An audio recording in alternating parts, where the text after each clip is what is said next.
నమస్కారం అండి మల్లీశ్వరి గారు. నమస్తే మేడం. నమస్తే అండి. ఎవరి గురించి తెలుసుకోవాలనుకుంటున్నారు? నాకే తెలుసుకుంటా. నాది నక్షత్రం, నా పేరు మల్లీశ్వరి. నాది మగ నక్షత్రం అన్నారు. సరేనండి, మాట్లాడండి గురూజీతో. నమస్కారం తల్లి. స్వామీజీ గురించి పాదాభివందనాలు స్వామీజీ. మా ఆశీస్సులు ఉంటాయమ్మా. చెప్పండి. మల్లేశ్వరి గారు, ఏం పని చేస్తుంటారు మీరు? నేను ఏం లేదు, హౌస్ వైఫ్. ఇంట్లోనే ఉంటారా?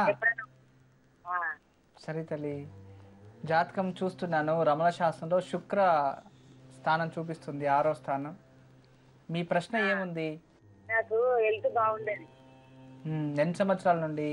ఇప్పటికి 7 సంవత్సరాలు అవుతుంది. హెల్త్ బాగుండదు. ఇది నొప్పి వేస్తుంది నాకు. ఎంత వచ్చే నుండి ఎంత నొప్పి వేస్తుంది. 6వ స్థానం ఆరోగ్య స్థానం. చూడండి, పంచమ స్థానం పుత్రస్థానం, 6వ స్థానం ఆరోగ్య స్థానం. ఆరోగ్య స్థానాన్ని చూపిస్తుంది. ఆరోగ్యం బాగాలేదు. ఒక 64 రోజులు ప్రతిరోజు ఉదయాన్నే లేచి తలస్నానం చేసుకొని నాగదేవతలకు పాలు పోసి 5 ప్రదక్షిణలు చేసుకొని ప్రతి శనివారం అరటి చెట్టు మొదల్లో అరటి నారతో యాప నూనెతో దీపం వెలిగించండి. ఒక 16 శనివారాలు ఆరోగ్యం చక్కగా సరిపోతుంది తల్లి. ఇంతే చాలు, వేరే ఇంకేం అవసరం లేదు. మెడలో ఒక తులసి పూసల మాల ఒకటి ఎప్పుడూ వేసుకోండి, మంచిగా అవుతుంది తల్లి. ఎప్పుడు ఆశీస్సులు ఉంటాయి. నమస్తే. మల్లీశ్వరి గారు, విన్నారు కదా, గురూజీ చెప్పింది పాటించండి, తప్పకుండా మంచి జరుగుతుంది.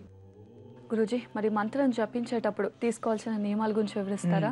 ఈ మంత్ర ప్రభావంలో చూడండి, మనం కూర్చోవాలనే ఆసనం పూర్వ దిశ వేసుకొని పీట వేసుకొని కూర్చోవాలి. వేసుకొని కూర్చొని జపమాల ఎలా పట్టుకోవాలి అని చెప్పాను, అది ఒకటి. ఎప్పుడు ఈ వేలు టచ్ కాకూడదు, ఈ వేలే టచ్ కావాలి.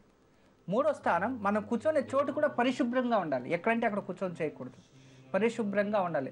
ఒక మానం కింద కూర్చొని చేయండి, లేదా టెర్రస్ పైన వెళ్ళిపోండి. ఉదయాన్నే దానిపైన ఆ పీట వేసుకొని దిగుడు నీళ్లు ప్రోక్షణ చేసి దానిపైన పీట వేసుకొని కూర్చొని చేసుకోండి.